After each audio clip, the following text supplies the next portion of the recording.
indisciplinado, bruto, mas extremamente eficaz. Esses são apenas alguns adjetivos que definem o nosso protagonista. Hoje começaremos a série, uma das maiores do selo Vértigo. Começaremos a maratona Scalpo. Vocês estão no Perdi Geek. Sejam muito bem-vindos. E aí, turminha? Espero que vocês estejam bem, tá? Estamos começando mais um vídeo aí. Não estranha a diferença no ângulo, iluminação e tal. Aconteceu umas paradas aí que eu tive que mudar o meu setup. E aí umas coisinhas aí vocês vão estar estranhando, mas eu espero que sejam mudanças para melhor. Tudo bem? Tudo passa. Tudo vai ao seu tempo. Beleza? Vamos estar mostrando aqui a edição, beleza? Aqui, capinha dura, tá? Lombada. Contracapa. Bem bacana. Série autoral, né, completamente dos roteiros de Jason Aaron. E nessa edição, por enquanto, né, depois eu vou falar futuramente para vocês, a arte de R.M. Guerra, tá bom? Essa aqui é a edição de luxo, o capa dura 2 em 1. E também, por contar de ser uma edição especial, tem aqui a ediçãozinha, né? A introduçãozinha do Brian K. Vaughan, que é o cara do Y Último Homem, do Leões de Bagdá. Hoje em dia ele tá fazendo aquele Saga. Fez o péssimo O Capuz, o Sangue que Vem das Pedras. Toda vez que o pessoal puxa o saco dele, eu tiro essa obra do bolso, né? E fala que, ó, que já fez merda também. É uma história muito fraca, muito painha, assim, muito sem graça. É uma edição de capa dura, com papel couché colorido. E antes de começar a obra, eu vou estar falando uma paradinha pra vocês. Já vou estar tirando isso da frente aqui do roteiro, para eu não acabar me esquecendo depois. O caos dessa edição é o quê? O fatídico aumento da Panini. Essa edição, junto com aquele Noite de Trevas, uma história real do Batman, acho que é assim, né? Que é eu popularmente, né? Comumente falo que é a história do Paul Dini levando um cacete. Foi inclusive resenhada lá no PSQ. Recomendo que vocês assistam lá, que é um quadrinho bacana também, uma história muito legal. Verídica, no caso, né? A Scalpo 1 e essa da história real do Batman foram, digamos, o estouro da boiada para os crescentes aumentos de preços da Panini. Essa edição de luxo começou a implementar o padrão de R$120. Provavelmente vocês vão estar passando aí a ficha, vocês já vão estar vendo também. E saiu a R$70 ou R$80 o História Real do Batman. A História Real do Batman, no caso, foi pior ainda, porque é uma minissérie simples de 5 ou 6 edições. Enquanto que o Scalpo, nesse primeiro volume dessa edição de luxo, saiu com 11, 12 edições. O acabamento dela é legal, sabe? O do Noite de Trevas também, eu tenho aqui, já mostrei lá no vídeo lá, como eu disse, na outra resenha.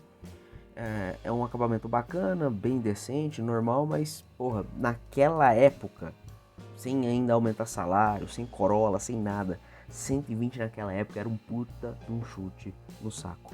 O que inclusive fez muita gente largar a série já no primeiro volume ou esperar grandes descontos. Acabou que eu esperei e quando eu tive condições estava esgotado. E aí ali para 2023, que inclusive é quando eu reli e montei a série de textos que tem lá no Instagram, e agora isso está sendo convertido em vídeo para vocês, né? Com alguns adendos, algumas curiosidades como sempre, né? Tentou renovar o conteúdo, fazer um remake com acréscimos pertinentes, ou pelo menos um caos para distrair vocês, acrescentar um tempo de vídeo bacana também, né? Então vamos supor, aí a ficha passou para vocês.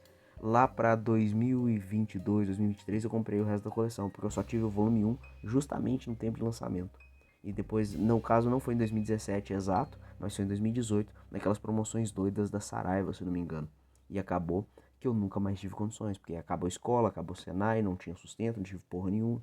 A série esgotou, eu me fudi, eu chorava no canto, né? Chorava no banho, mas aí acabou que fortuitamente um colega, se não me engano, do Rio Grande do Sul, acho que foi um cara do Sul, que me vendeu a série.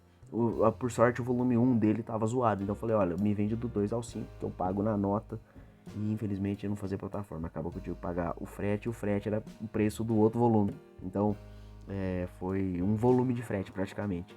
Só que aí eu reli e vou estar passando aí, né, com o passar dos vídeos, vou estar mostrando as edições e resenhando volume a volume aqui. Vale lembrar também que a série Scalpo, a coleção como um todo, num geralzão, foi resenhada no PSQ. Mas aí eu recomendo agora que vocês acompanhem a gente aqui, né? Se você viu lá na época, agora a gente vai estar destrinchando parte a parte, com causos, outras miudezas, que muita gente, eu tô recebendo um feedback positivo de vocês, inclusive muito obrigado por isso, né? E aqui eu tento fazer não só a resenha, eu tento contar um caos, uma coisa, uma outra paradinha, né? Esse caos mesmo do aumento dos preços, quem é da época lembra, tipo eu, mas a galera que chegou agora, o povo que acha comum esses preços serem praticados, não, né? Vamos falar assim, não é só a minha idade, mas de certa forma, quando eu já cheguei que era tudo mato, nesse sentido dos aumentos dos preços, principalmente. Como eu brinquei na introdução do vídeo, o nosso protagonista, ele é um cara muito impetuoso, muito pica grossa, muito fodão. Quem é o dito cujo, né? O indígena americano, não sei se seria o nativo americano, né? O adjetivo correto. Dashiell Cavalo Ruim, é o cabeça rapada que tá justamente na capa. Ele é um cara que passou muitos anos longe de casa. A comunidade indígena, terras indígenas, não sei como é que seria, né? Eu vou falar comunidade que é mais fácil, qualquer coisa vocês me desculpem, né? O lugar chamado Rosa da Pradaria, lá nos Estados Unidos. É um lugar ficcional, tá? Mas baseado ali em muitos causos ali dos indígenas americanos, aqueles lances dos cassinos. Isso ainda vai ser passado na história e, se possível, eu vou estar falando pra vocês também, beleza? O Dashiell, depois de muitos e muitos anos longe da sua terra natal, longe da sua casa, ele volta. Muito fortuitamente? Será? Não sei. Né? Você vai estar lendo aí para descobrir junto com a gente, de certa forma. Né? Ou vou estar te instigando, pelo menos, a caçar o digital para você ler que existem as edições, beleza? No caso, o Dashiell ele volta depois de anos e anos para sua terrinha, para sua casa, de certa forma. Né? E aí, em meio a tudo aquilo, ele vai ter que lidar com dramas familiares, batidas policiais e vários outros pormenores que são muito bacanas e comuns aos thrillers e dramas policiais, séries procedurais. Eu lembro muito daquela série, eu não vou lembrar exatamente o nome, mas tinha alguns atores muito conhecidos que eram de policiais no dia a dia. Lembrei que o nome é Southland. Eu vi alguns episódios perdidos, acho que de madrugada no SBT. No Brasil, se não me engano, tinha um subtítulo de Cidade do Crime, porque envolvia Los Angeles, né? É a minha base, assim, de séries procedurais policiais. Esses trem de Chicago Fire, essas outras coisas assim, eu nunca vi. CSI também, mas CSI não é tanto na ação do polícia, mas na investigação, né? Enfim, a gente vai estar acompanhando todo o lance do desenvolvimento do personagem, daquele universo, né? Sabendo mais do passado do Dashiell, a família dele, os pormenores da própria Rosa da Pradaria, que é um lugar muito cabuloso, com várias tramas e subtramas muito densas, muito, digamos, complexas, né? Porque os personagens, eles são muito intrínsecos e interligados entre si, sabe? É uma relação muito bacana que tem entre eles e os conflitos morais. Por quê? O Dashiell volta pra terra dele, não é no relento, tô com, tipo assim, de volta pra minha terra com o Google, não é, caralho. Ele volta por quê? Ele volta pra se infiltrar no esquema dos bandidos da região. E não é qualquer bandido pé de chinelo, vagabundo, salafrário, não. É uma parada quase envolvendo uma máfia, um esquema de crime organizado feito pelos próprios indígenas. Principalmente ali na figura do Lincoln Corvo Vermelho, que é um cara, né, muito influente ali. Ele é dono de um cassino. Nesse primeiro volume ele vai estrear o cassino, se não me engano, ou vai dar uma renovada, até que tem um tempinho que eu li, tá? Perdão. Mas assim, você vê ali todos os trâmites e como ele mexe também por detrás dos panos, né? Por debaixo dos panos, por trás das cortinas, né? Que eu quero falar. E, por exemplo, o Lincoln, o Dashiell já conhece ele. E esse Lincoln, por exemplo, participou de tempos, eu não diria de luta armada, mas meio que um grupo revolucionário indígena, envolvendo, por exemplo, a mãe do Dashiell, que é a Gina Cavalo Ruim, né? Tem outros caras, né? Tem outros personagens, mais adiante vai ser desenvolvido, diversas figuras pitorescas. O próprio Dashiell é um cara muito excêntrico, assim, ele tem uma história muito diferente, ele passou por muita coisa, vai ser desenvolvido nesse primeiro volume e nos outros também. Falando um pouco mais desse lance da infiltração, para não deixar muito no ar e dependendo até me perder nos próximos volumes, eu acho que nesse primeiro volume já tem para quem que mostra, para que ele trabalhe e tal, né? Ele vai estar amando do pessoal do FBI, amando de um cara que também tem a ver com as histórias ali da Rosa Pradaria de muito mais antigamente. É uma parada bacana que tem todo esse lance geracional. A geração do Dashiell, a geração de uns moleques mais novos que depois vão topar com ele, a geração mais antiga que ele, que é a do Lincoln, a geração da Gina, e uma mais antiga ainda, que eu acho que é vovó Urso Grande ou vovó Urso Velho, que é tipo uma curandeira ali da região, que ela é mais antiga ainda. É muito bacana esse lance policial, da ancestralidade, por que não dizer, né? E também todo o drama envolvendo esses personagens. Eu não quero ficar dando muito aqui, além de porque eu li tem um tempo, mas eu não quero entregar muita coisa, porque é uma série muito bacana e ela progride muito bem. Principalmente esse primeiro volume, é como eu disse, lembra muito as séries policiais, as boas séries. Tem tiroteio, tem porradaria, tem palavrão, e como é a série da Vertigo ali, digamos, da vertente urbano-moderna da Vertigo, não sei nem se esse adjetivo existe, foda-se, porque, digamos assim, a Vertigo ela começou meio aquele lance cult, do místico, magia, né, mistério, muito do Sandman, do Hellblazer, etc. Ali pra virada dos anos 2000, a gente tem essa pegada mais urbana. Algumas antologias, o Sem Balas do Brian Zarello, né, o Scalp também é um grande exemplo dessa vertente urbana pós-2000, do Vertigo, né, vamos falar assim, porque como eu tô falando, anos 2000 era muito magia, misticismo, né, tipo, sei lá, Sandman, Hellblazer, livros da magia, o Shade eu ainda não tive oportunidade de ler, sabe, e aí viram os anos 2000 essas paradas mais urbanas, umas coisas mais diferentes, uma pegada mais moderna, mas claro que nunca desprezando o passado, né, glorioso da Vertigo. Além da história ter esse esquema procedural, uma ambientação muito bacana, a arte não fica atrás de forma alguma. Eu sempre conheci o R.M. Guerra por conta justamente do Scalpo, mas ele já fez outras coisas. Algumas das que eu lembro, principalmente, né, a que eu consigo falar mais fácil aqui pra vocês, se não me engano, O Homem dos Revólveres de Ouro, que é uma text graphic novel que saiu pela Mythos, né. O traço dele é muito bacana, é muito característico, né. Até mais recentemente ele apareceu numa live sobre o Motini, né, que foi um cara brasileiro muito importante, que é um livro que saiu ou vai sair pela Figura, né? E o R.M. Guerra prestou uma entrevista muito bacana.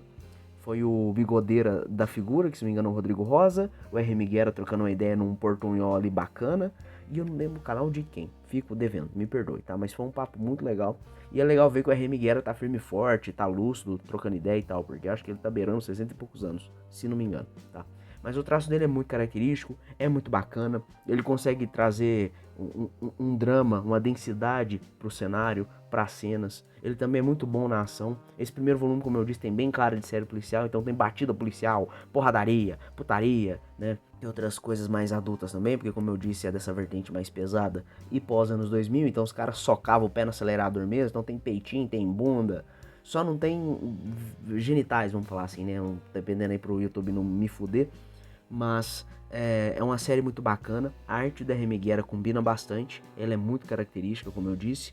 E assim, falando já da perspectiva de quem já leu e tá dando uns spoilers talvez aí sem perceber, é que é uma série que só aumenta, ela só ganha. Ela começa nesse massa velho policial e vai ganhando outros entornos, né? Vai dando outros contornos na narrativa. Como eu disse, o lance da ancestralidade, as paradas geracionais, umas críticas social foda envolvendo a própria relação dos indígenas com a sociedade, mas também que eles não são, digamos, totalmente exímios, não.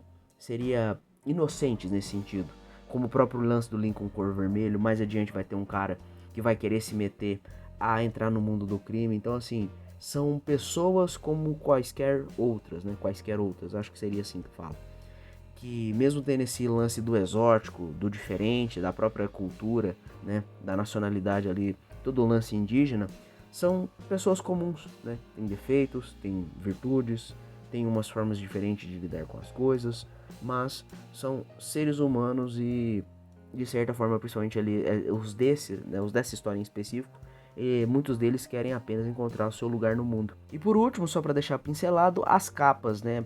A grande maioria delas, porque essas edições são inspiradas em encadernados especiais de outros países, nessa nossa brasileira aqui, mas se não me engano, a grande maioria, se não todas as capas das mensais são do Jock, que se não me engano é um cara inglês, né? Fez aquele Os Perdedores, que virou filme, diversos outros trabalhos, acho que ele mexeu um pouquinho com Hellblazer, ele é um ilustrador bacana, a arte dele é bem diferente e ele tá nativo até hoje também. Enfim, fala, não quer dizer nada, mas repetindo mais uma vez, pessoal, esse é o primeiro volume e ele traz muitos conceitos. No passar dos vídeos, eu espero poder desenvolver isso de uma melhor maneira para vocês. Mas, mais uma vez, para ser bem enfático, esse primeiro volume vai introduzir o pessoal, vai falar sobre o lance da infiltração da FBI, vai começar a falar das relações interpessoais dos personagens, o drama do Dashiell em ser um indígena, um cara infiltrado, né? Ele é quase que... ele se sente um nada. Ele não se vê como um indígena, ele não se vê como um policial, ele não se vê como infiltrado, sabe? Isso aí, inclusive, vai trazer muitos problemas para ele no futuro da trama, mas é uma história muito legal. Desculpa qualquer coisa, fiquem com as artes aí e nos vemos no próximo vídeo da série do Scalp, beleza? Se tiver como aí, vou estar botando outras resenhas para complementar, como sempre, tá bom? Um beijo, um abraço, tchau, tchau.